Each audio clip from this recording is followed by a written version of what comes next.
I've been agonizing for weeks about exactly what to do for this very first Methodist Moment. After all, this is our first foray into this kind of social media, so I wanted to make it good.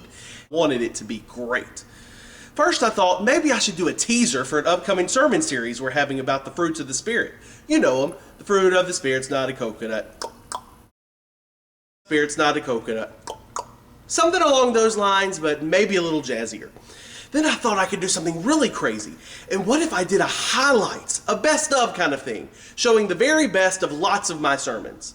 Then I thought, I may not really have that many great sermons.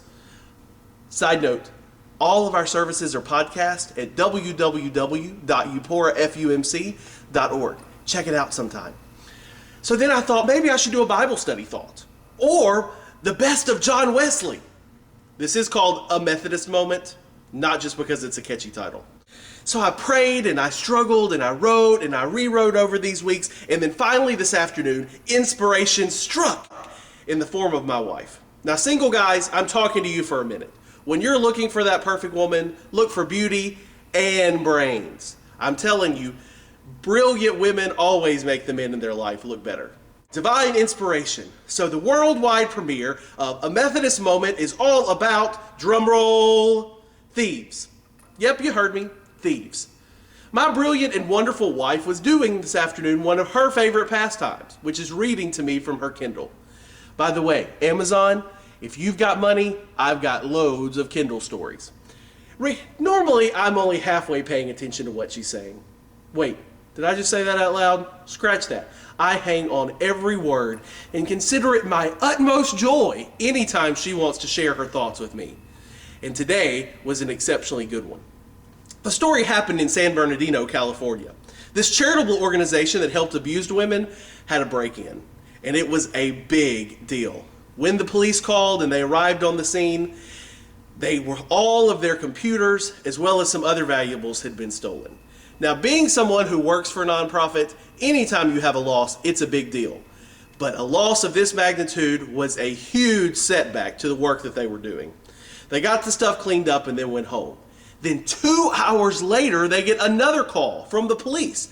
There'd been a second break-in. Now, can you imagine that drive back to the center? What is left to take? Is there anything anyone would want? But they arrive, and here's the kicker. They had been broken into, but the people had returned all their stuff. There in the middle of the center was a basket full of all the computers that had been stolen, with a note that said, "We had no idea what we were taking. Here's your stuff back. We hope you guys can continue to make a difference in people's lives. God bless." Can you imagine? What a story. What an organization that they do so much good in the community that they even change the hearts of the bad guys. So that really got me to thinking, what if the church was like that? What if we did so much good in the lives of the community that even the bad guys respected what we did? Or one better, what if we as Christians did so much good in our lives that even those who were detractors had to respect the work that we were doing? John Wesley said it pretty well. You knew John Wesley had to show up.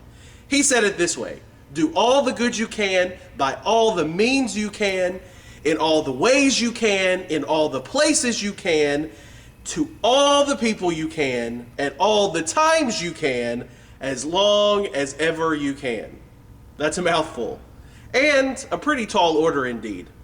Now, I'm not naive enough to believe for even a moment that these robbers with a heart all of a sudden grew a huge conscience and became upstanding citizens of the community.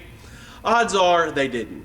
But if just for a moment before that next break-in they hesitated and thought about what they were doing, then folks, that's a miracle of biblical proportions. Well, that's all the time I got. And I'm sure you have better things to do than hang out on the computer. Talking to you, walk away from the computer, do something beneficial. So, check back with us again for another Methodist Moment. This is Trey Harper wishing you a blessed week.